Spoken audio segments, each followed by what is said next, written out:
Well, this morning we have a very special guest that we'd like to interview, bring before you guys. This is Pastor Ed Jackson. And Pastor Ed, why don't you share a little bit with those that might not know you here at Grace Church about how you've been serving here, the roles you've been playing, and just a little bit about yourself. Sure. Well, I came here back in the late 70s. I mean the late 90s, really. Yeah, 90s. I was a former state trooper before I entered the ministry. And that was in the 70s. That's when I left the troops to enter the ministry. I came here as coordinator of the building program. I've been back in the late 90s, 97, 98, 99. And then I've also wore the missions hat here at this church.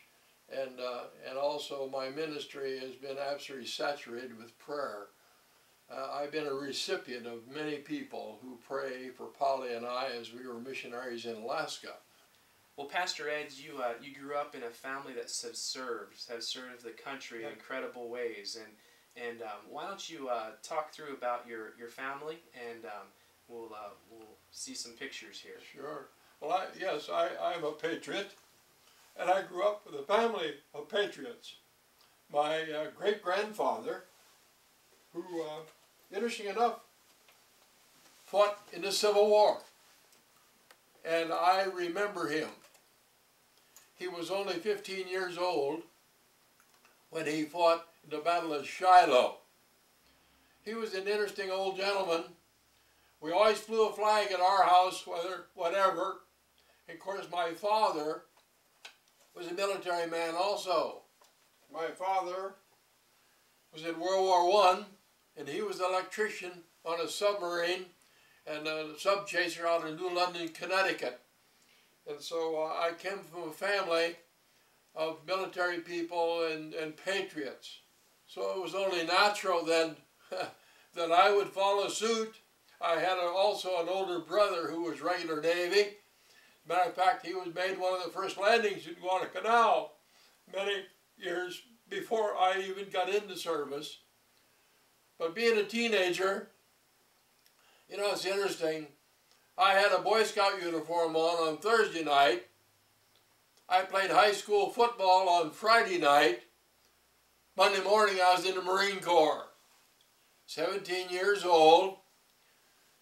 And I really felt that that's what I needed to do. And back then, you could do that at 17 if your parents signed for you.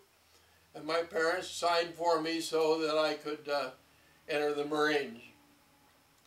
It was an interesting experience for me. Of course, I went through the boot camp, and when we graduated from boot camp, there were 4,000 of us graduated. 50 of us went to a special school, and I was one of the 50. My original platoon, there's a picture on the wall up here of my original platoon. They tell me that over 50% of them never made it back. This was 1943. Things were not going well in the war in the South Pacific. We lost a lot of men. And a lot of those men ended up in the 5th Marines, which was on Iwo Jima. And of course those invasions through the islands, and my campaign ribbons here would talk about the islands where I was, starting with the Marshall Islands in the South Pacific, and then Saipan, then New Guinea, Eniwetok, and Kwajalein, and Majuro. These are all islands. A lot of my buddies are on Iwo Jima, and I was up in Okinawa. And then after that into the Philippine Islands. And of course, if you look at the campaign ribbons, that tells a person where they were. And if you see on that, like the South Pacific campaign ribbon, the yellow one has 4 bronze stars on it, where those are for the different battles that my unit was in as we went through the islands of the South Pacific.